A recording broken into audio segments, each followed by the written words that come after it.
What's good, everyone, and welcome back to the Financial Freedom channel. We are on our free money decision. We want to talk about the next part of income generating strategies, income growth strategies, part one. Here we will look at how capital and income growth are different and how you can combine an income-based, growth-based strategy into your portfolio. So grab your notebooks, buckle up, hands and feet inside the right at all times. Let's go glitch this money.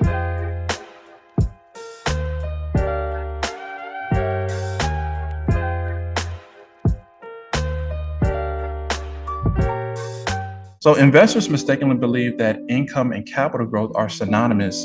The two are not only treated differently in a tax environment, but they also differ in how they can add value to your portfolio. So dividends are treated as income in the stock market, while increases or decreases in share value are regarded as capital gains or capital losses, okay? The illustration demonstrates how an investor who owns a dividend-paying stock may still owe taxes on that stock if they sell it for a loss. So as you can see, there is still assessable income of $2,100, even though the shares were sold at a loss of $3,000 from selling the shares lower than they were purchased. So since they are treated differently under the tax system, capital losses on shares and other expenses cannot be used to offset assessable income gains from dividends. The losses incurred by selling shares at a loss basically can be deducted from assessable income depending on where you are classified as a share trader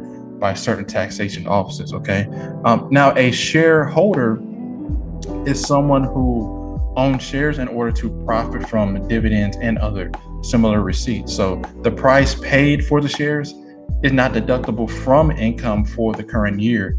The significant exception, though, is interest paid on a margin facility used to generate income, which is a deduction that may be applied to your current year income. Capital expenses may be carried forward and used to offset capital gains in the future, or they may be offset against any current capital gains. Okay, the amount of capital gains tax that an investor will owe will depend on the kind of entity they conduct their business as. All right. So capital gains tax is paid at the same rate as income tax by an investor who transacts business as an individual entity. Okay. The capital gains tax rate is reduced by 50% if an investment is held for more than a year. So if an investor realized a capital gains on an investment they held for 13 months, and their individual income tax rate for that fiscal year was 30%, the capital gains tax rate on that investment would be around 15%. Okay. Now, company entities are not eligible for the 50% capital gains tax discount on investments held for more than a year. Other capital gains tax concessions are available, but they depend on the company structure. So it's best to if you want to do this, to consult a qualified accountant. Okay.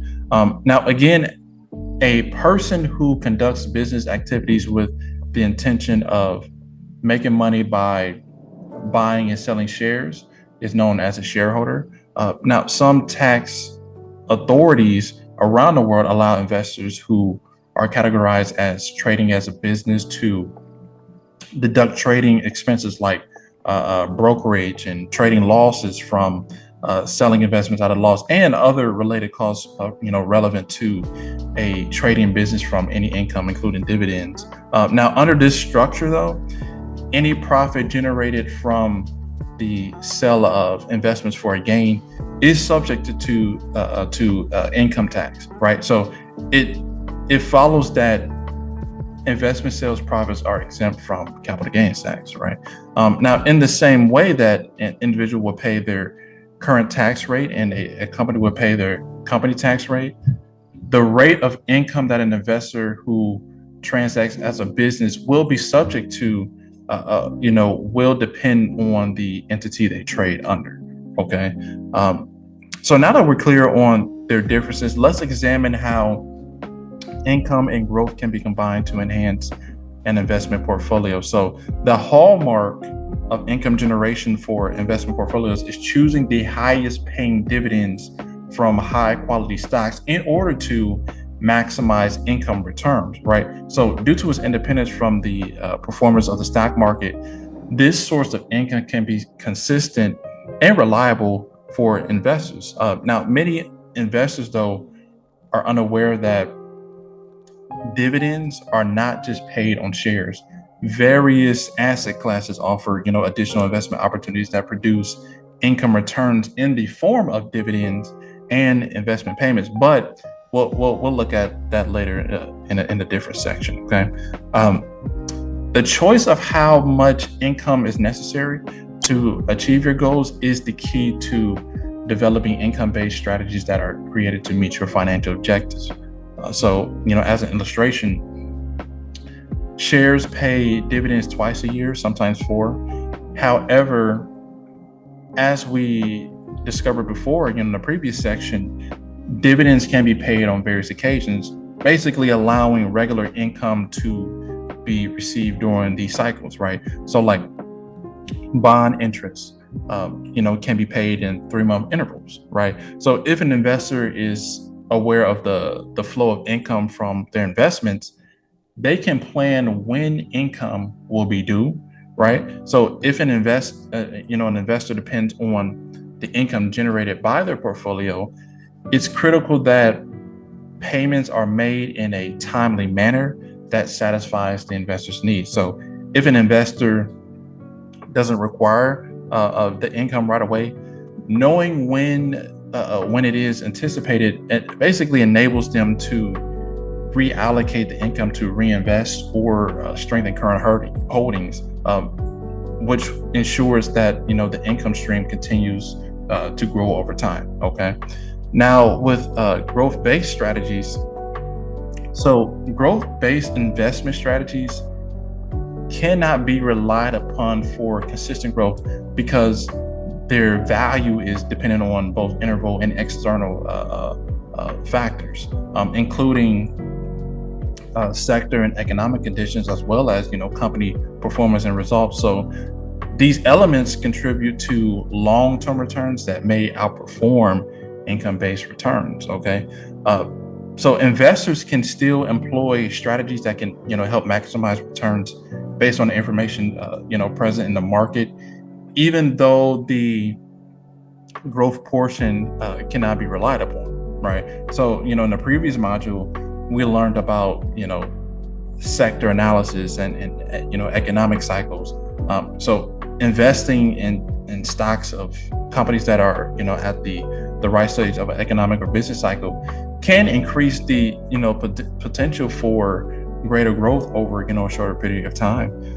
When all else is equal, picking stocks in strong sectors or thanks to, effective technical analysis, which we'll talk about later, can also give investors greater capital growth. Okay. These stocks are also more likely to outperform the market as a whole in the short term.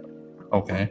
You see that all the time. So if you choose shares, with solid performance and reliable results, you can keep the price trajectory of a share on track for superior growth. You will recall that from the prior module, how to recognize a company's strength and pick businesses that exhibit consistent performance over time in order to achieve the most consistent growth. Okay. So the most obvious advantage of having a mix of income and growth-based strategies and investments in your portfolio is that returns can be more consistently made over time, right? So it's crucial to keep in mind that many high-quality shares, bought for, growth will, come with built-in income generating potential for, from dividends, but buying choices for these shares shouldn't be based on income potential. Okay, so any potential income from a share should be a secondary consideration if you're looking to buy it because of the sector's position in the economic cycle or technical levels.